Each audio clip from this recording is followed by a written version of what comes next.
kashikashi za maisha za Fobi.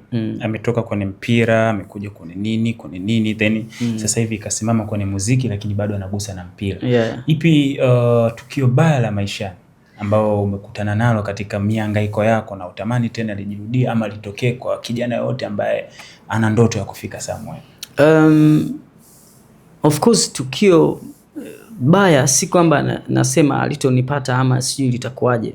Matukio mabaya mengi sana ambayo mimi nimewahi kukutana nayo. Nimeshawahi kuandika kuwa naacha muziki, lakini watu wengi sana walinipigia no stop na nini. Lakini kuna tukio langu ni mimi la kuvunjika mguu wakati ambao nilikuwa ndo nataka nikafanyiwe trial nchi za nje kwenye football, kwa sababu ndoto yangu ya kwanza ilikuwa ni kucheza mpira wa miguu na sio muziki. Though mpira wa miguu ilikuwa kipaji cha marehemu babangu, muziki ni kipaji cha mamangu, na nafikiri mnaona na share some clips nikiwa naimba na mama. Unaelewa, kuna wakati ananisaidia vimaneno kama kwenye wimbo wangu wa Muda, wimbo wa Baba. Zote mama ameshiriki kwenye kunisaidia baadhi ya maneno. Kwa hiyo nilivunjika mguu wakati ambao ilikuwa wakati muhimu wa mimi ndo tayari naandaliwa kupelekwa nchi za nje kwa ajili ya trial kwenye timu fulani. Kwa hiyo sitokuja kusahau ile, lakini ile ndo imefanya sasa watu wamjue Fobi. Umenielewa, sio Frank, kwa sababu watu kwenye mpira wangenijua Frank, lakini kwenye muziki wakanijua kama Fobi. Kwa hiyo inawezekana sasa hivi watu wangekuwa wananiona tu kwenye mpira na nalisaidia taifa langu, lakini sio kwenye muziki. Kwa hiyo ndio tukio ambalo huwa nalikumbuka kila siku. Licha ya kufanya vizuri na kuipeperusha vyema bendera ya taifa, Fobi anatokea mkoani Ruvuma, kama sijakosea. Na kwenye industry wasanii ambao wanatokea mkoani Ruvuma ukiwataja ambao wapo on top kama Fobi na wasanii wengine ni wachache sana. Kweli. Na ukilinganisha na mikoa mingine, of course kweli, kuna Waisa, wasanii wa Mbeya wanashikana mikono, kweli, kuna wasanii wa Arusha, wasanii wa Mwanza. Kweli. Ipi changamoto ambayo inafanya muziki ama vipaji kutokea Ruvuma visikue ama visisikike kama ambavyo vinasikika na vinakuwa kwenye mikoa mingine? Shida iko wapi? Hicho kitu mwanangu mimi kinaniumiza sana, nisikudanganye. Mara nyingi nimekuwa nikitoa maandiko mengi sana kuhusu mkoa wetu wa Ruvuma, kwa sababu ni mkoa ambao una vipaji sana, sio tu vya kuimba, vya mpira wa miguu, waigizaji. Unaona wale kina Rose Ndauka, unaona kina dada zetu kina Jokate, unaona wakina Mrisho Mpoto, unaona kina Professor J, kina Sheta, kina nani, watu wote wanatokea mkoa wa Ruvuma. Lakini ni mkoa ambao upo kama maji na mafuta. Ukiweka maji ukiyamiminia mafuta, yanakuwa na sehemu, unanielewa, kila mtu yupo kwake. Nishajaribu mara kadhaa kujaribu cheki na watu namna gani ya kuweza kufanya vitu kwa ajili ya mkoa wao, lakini imekuwa ngumu sana kwa mkoa wetu kuweza kuungamana. Lakini pia sijawajua watu wengi sana, watu ambao wa kwenye hizi media na nini na vitu mbaya, kwa sababu hata kwa mfano kwenye muziki mimi najionaga kama yatima. Yani sijuagi kwenye media gani ama kwenye radio gani kuna mtu wetu labda anatoka Ruvuma, basi na mimi atanishikilia kama wanavyoshikana watu wa Arusha, kama wanavyoshikiliwa watu wa wapi, unanielewa? Unajua mimi nikwambie ukweli, hata kwenye game yangu mimi naifanyaga kwa shida sana, kwa sababu sina watu wa kuniongelea, sina watu wa unanielewa, yani kila ninachokifanya ujue ni kwa ajili ya kipaji changu. Hakuna extra thing ambayo itamfanya Fobi labda aongelewe ama asaidiwe na mtu fulani, unanielewa? Yani ni kipaji pekee ndo ambacho mimi kinanisaidia mpaka kusimamisha jina. Sasa si kila mtu anaweza kuthubutu. Mimi nilithubutu, nilipata shida sana, nimeishi vibaya sana hapa Dar es Salaam, nimepitia maisha magumu sana, unanielewa, lakini nilipambana. Lakini wenzetu si wa Ruvuma na wajua, tukija huko tukikutana changamoto kidogo, nyumbani kuna misosi mingi, kuna kila kitu, unanielewa, tunarudi nyumbani huko. Walio wengi walishindwa kwa sababu hiyo, lakini vipaji vikubwa sana. So wakati bado natamani hata kama kuna viongozi, kuna watu mbalimbali wananiona ama wataniona 7 Media, wajue kuwa mkoa wetu umelala. Mimi nimekuwa nikiandika sana. Hatuna timu ligi kuu sasa hivi. Timu ya wanawake Ruvuma Queens imekufa. Ruvuma Queens alikuwa anaiendesha Bigi.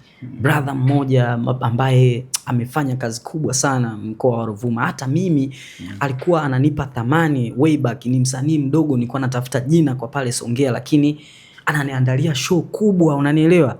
Yeye ndo akaja akaichukua Ruvuma Queens, ameisupport, ameipeleka mpaka baadaye akaamua kuacha. Sasa tunaacha vipi kuisupport Ruvuma Queens? Wale watoto wa kike najiuliza wapo wapi sasa hivi? Sawa, wachache wapo Yanga, wengine wapo Simba, wengine wapo wapi, lakini je, wale walio wengi wapo wapi? Sasa hivi utakuta wana mimba, wana watoto, maskini ya Mungu, ndoto zao zimekufa. Kwa hiyo mkoa wetu una safari ndefu sana. Watu pekee ambao wanatakiwa kuisaidia Ruvuma ni wana Ruvuma wenyewe, kwa sababu mimi nikwambie ukweli, ni mimi napata picha kwenye mikoa ya watu wengine, wanaandaa ma event, wanaandaa vitu mbalimbali, lakini wa kwanza kuwacheki ni watu wa mikoani kwao. Haijalishi kwamba ana jina kubwa ama ana jina dogo, kwa sababu jina ili litengenezwe ni wewe ndo unatakiwa kulitengeneza, unanielewa? Nakupa mfano tu, labda kuna event, labda dadangu JKT anaifanya, ama kuna event Mrisho Mpoto anaifanya. Je, akiamua kwenda kuchukua wasanii hata wawili mkoani kwetu Ruvuma kwenye ile event yake, wanaimba pamoja na kina Mbosso, wanakuepo pamoja na kina Zuchu, kina nani, bana huyu nani, anawatambulisha pale. Yes, ndo kawaita. Bana huyu dogo anatokea Songea, si anatokea Ruvuma ama Tunduru ama Mbinga, ila mkoani kwetu Ruvuma bana naye ni artist, ama anaigiza, ama anafanya, hawa ana kipaji fulani, unanielewa? Bana, connection inakuja, kesho na kesho kutwa jamaa anaanza kupata platform, anaondoka. Those are the things ambazo watu wa Ruvuma tumekosa. Hatuna exposure, hatuna watu wa kutuongelea, unanielewa? Hatuna watu wa kutushika mkono. Watu wengi vipaji vipo, na mimi mara zote umeniuliza swali ambalo linanigusa, ndo maana naongea sana. Siku zote nimekuwa nikiandika. Hapa karibuni nikikwambia nitajie msanii yeyote ama kwenye sanaa ama kwenye football ambaye anatokea mkoa wa Ruvuma ambaye amefanya wonders, hakuna. More than 5 years back hakuna. Walitokaga wale kina Ditra Munchimbi, Idi Kipagwile. Haya, kwenye muziki ndio mimi huku, kwenye production ni Touch na C9. Nitajie majina mapya? Hakuna, unanielewa? Kwa hiyo sasa ni nini? Hakuna kwenye football, hakuna kwenye muziki, hakuna kwenye uigizaji, hakuna kwenye vipaji mbalimbali, hata kuendesha baiskeli, basketball, netball. Kwenye matamasha mengi sana nchini, kwenye yale matamasha ukienda unakutana na watu. Hili tamasha linafanyika Dodoma bana, hii timu ya netball kutoka Tanga, hii kutoka Moshi, hii kwenye hii marathon, hii kutoka Arusha, kutoka Mbeya, wapi, uone Ruvuma pale. Na kike mkoani Ruvuma. Na ina maana hiyo ni kutokana na mapenzi pia. Achana tuna mapenzi ya taifa, Phobia na mapenzi ya nyumbani kwake pia Songea. Lakini pia nishawahi kuzungumza na mtu mmoja kuhusiana na game ya Ruvuma. Akaniambia kwamba bwana, sisi huku tunarudishwa sana nyuma na wazee. Yani ni kama vile wazee wetu hawataki kutuona tumetoka nje ya mkoa. Yani ni kama vile kuna ushirikina fulani unahusishwa hapo katikati. Ni kweli kwamba kuna namna wazee wa Ruvuma wapendi kuona vijana wanapiga hatua? Hiyo siwezi kuiamini. Siwezi kuiamini. Unajua kupiga hatua ama kuthubutu ni wewe, si yeye ama yule, unanielewa? So wewe ukiamua, kila kitu chochote kinaweza kuwezekana.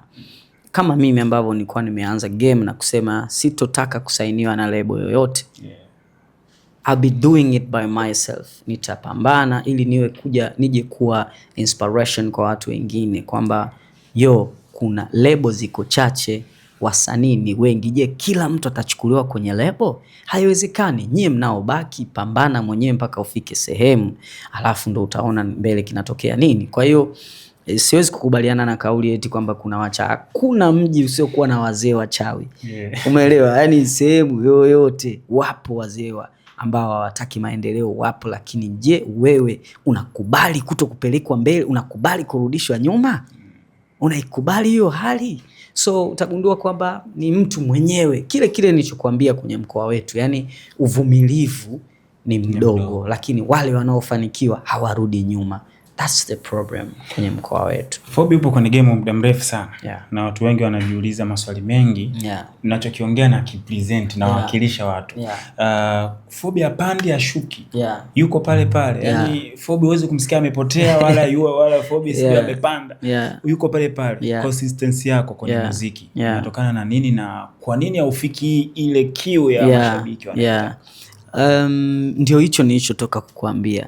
Mimi sina watu. Yaani kwa mfano ningekuaga na mtu kama Baba Levo anaamka tu asubuhi.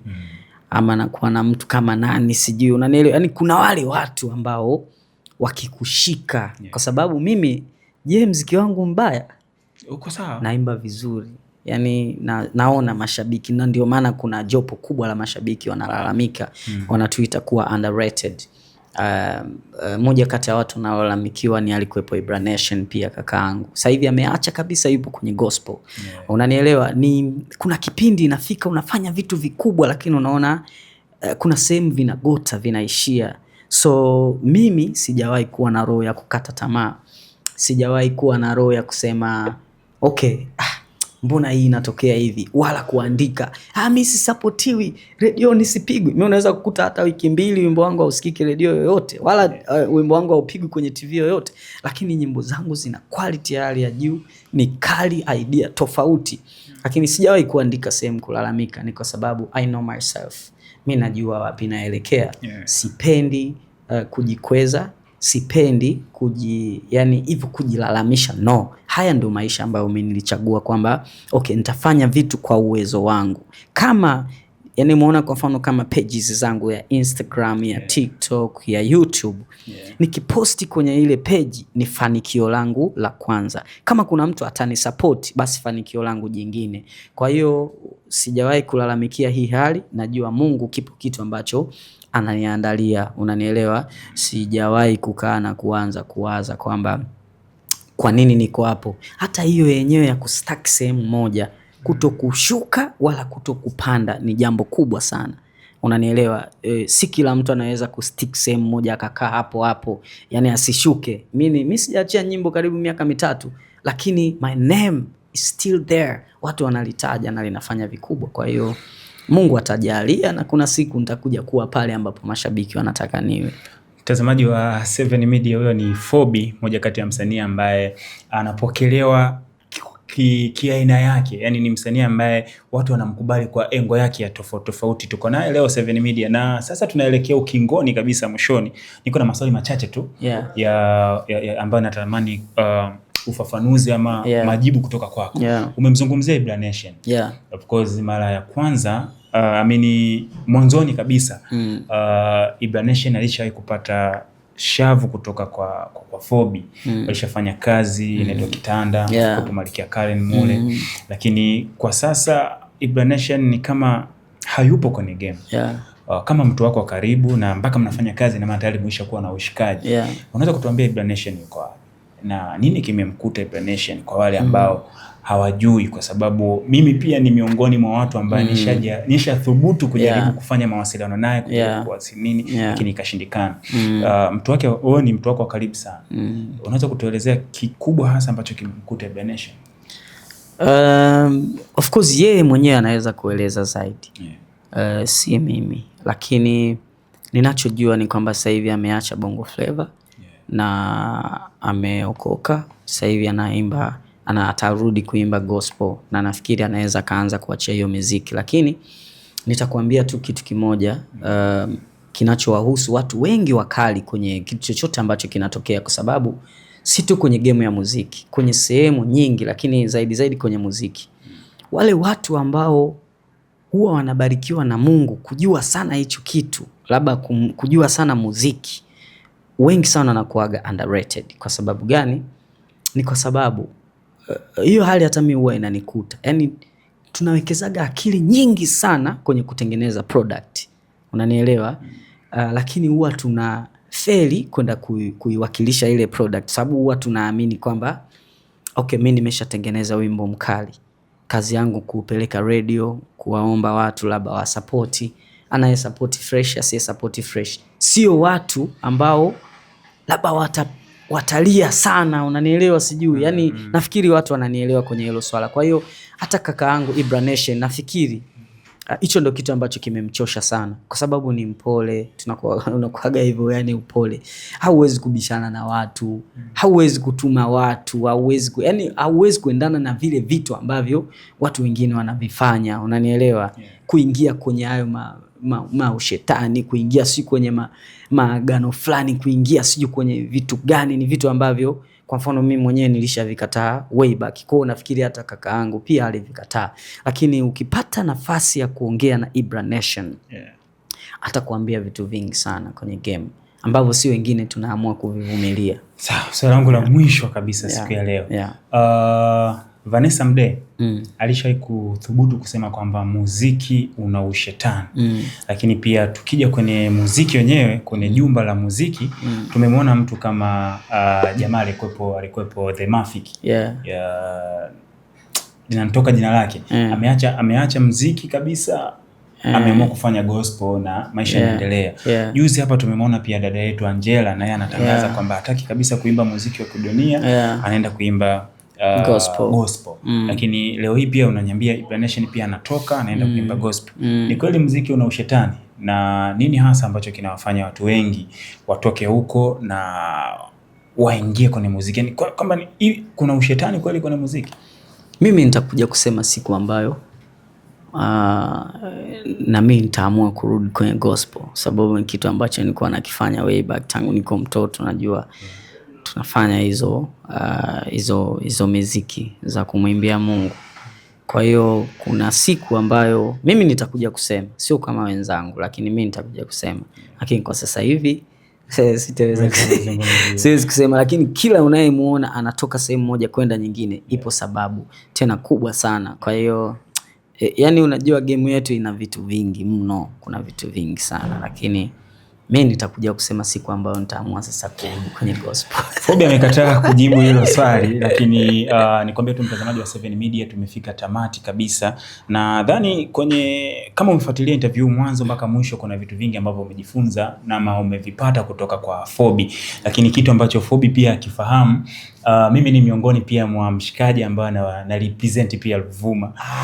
Songea kabisa. Kwa hiyo niko na wako nyumba. Sasa kama Fobi anasema hakuna mtu ambaye anamsupport kwenye media, mimi nitakuwepo pale. Kuanzia Zita nitakuwepo pale na support Fobi. Mimi chochote cha kumalizia. Cha kumalizia, kwanza nimefurahi wewe ni mwana Ruvuma na sikuwahi kujua. Nimefurahi sana. Kwa hiyo kumbe tuna watu. Mtajiona sana 7 Media. Kitu kingine kwa mashabiki, umeona hapo umesema kuwa mimi huwa sishuki chini. Na wala sipandi juu. Ni hao mashabiki ndio wanasababisha. Nawapenda sana. Na mimi ni moja kati ya watu ambao wana reply sana comment za mashabiki, iwe YouTube, iwe Facebook, iwe Instagram, na kusikiliza sana mawazo yao, kwa sababu sina management, manager wangu ni mashabiki. So nawapenda sana na napenda wanavyonisupport. Lakini mwaka huu nitafanya wonders kama ambavyo nilifanya kwenye ile EP yangu Me Myself and I. Kuna EP nitaitoa mwaka huu na itakuwa unique na haijawahi kufanyika idea kama hiyo duniani, sio Tanzania au East Africa ama Afrika, ni duniani. So watu waendelee kufuatilia kwenye pages zangu, wataenjoy. Bana, tumemaliza kama hivyo. Mimi naitwa Mikidadi Mtipoli, nyuma kamera pale alikopo Yasin DJ, na hii hapa ni 7 Media. Bye bye.